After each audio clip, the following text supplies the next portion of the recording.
투표권은 없지만 자꾸 논하게 되는 세계의 선거에 대해 알아봅니다. 월드투데이와 함께하는 내가 뽑는 세계 속 선거, 프랑스입니다. 보수정당 공화당의 첫 여성 후보, 페크레즈. 마크롱에 대적하는 상대는 공화당의 첫 여성 후보, 페크레즈입니다. 프랑스 보수 세력을 대표하는 공화당에서 여성을 최초로 대통령 후보로 선출했다는 것은 모두를 놀라게 했는데요.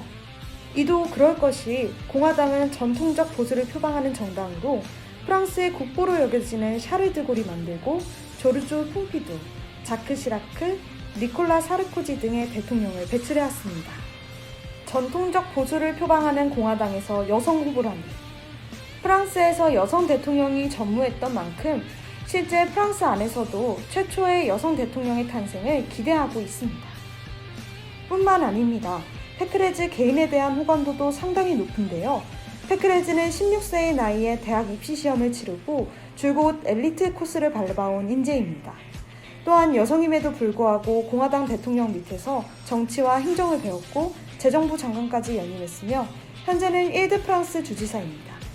페크레즈는 보수 성향이 짙은 프랑스 정치계에서 오직 실력과 성과로 인정받은 정치인인 셈인데요. 이에 프랑스 국민들은 술렁이게 되는 겁니다. 페크레즈는 출마 선언 이후 각종 여론조사에서 2위로 1위인 마크롱 대통령과 약 5%포인트 안팎의 차이를 보이며 바짝 추격하고 있습니다. 프랑스 정세 토파보기. 사실상 중도와 보수 우파의 싸움으로 정리되는 이번 대선이지만 아직 시간이 3개월이나 남은 만큼 그 어떤 결과도 속단할 수 없습니다.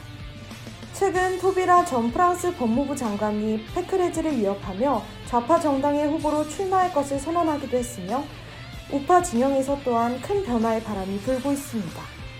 에릭 제무르가 창당한 우파 정당 재정복에 마린 르펜이 속한 구구정당 국민연합의 인사들이 속속히 탈당에 재입당하고 있으며 이로 인한 우파 진영의 마린 르펜 대표와 에릭 제무르 간의 알력 다툼이 계속되고 있습니다. 요란한 변화의 폭풍 속에서 선거의 승리는 오직 국민들의 결정에 달려있는 만큼 국민이 현재 무엇을 원하는지 그 니즈를 정확히 파악하는 것이 중요할 텐데요. 역사는 현재와 과거의 끊임없는 대화라는 역사학자 에드워드 카의 말처럼 대선의 승리의 열쇠는 바로 프랑스가 걸어온 역사의 길에 있을 겁니다. 그러나 단순히 역사를 아는 것만으론 미래를 이겨낼 수 없겠죠. 그래서 국가의 역사 속 숨겨진 시대정신을 찾아내는 작업이 동반되어야 합니다. 시대정신은 어느 시대를 관통하는 하나의 정신을 뜻하는 것으로 전문가들은 시대정신이 다양한 승리 법칙과 선거 양상을 관통하고 대선의 승패를 가른다고 말하곤 합니다. 그렇다면 프랑스인들의 시대정신은 어떠할까요? 6구 혁명으로부터 이어지는 프랑스의 시대정신은 억압과 금지로부터의 탈피라고 할 수 있습니다. 이때 2017년 대선을 돌아봐야 하는데요. 2017 대선 당시 돌연 사회당을 탈당해 새로운 정당을 신설하고 청년들을 고용하는 등 젊은 바람이 불어왔습니다.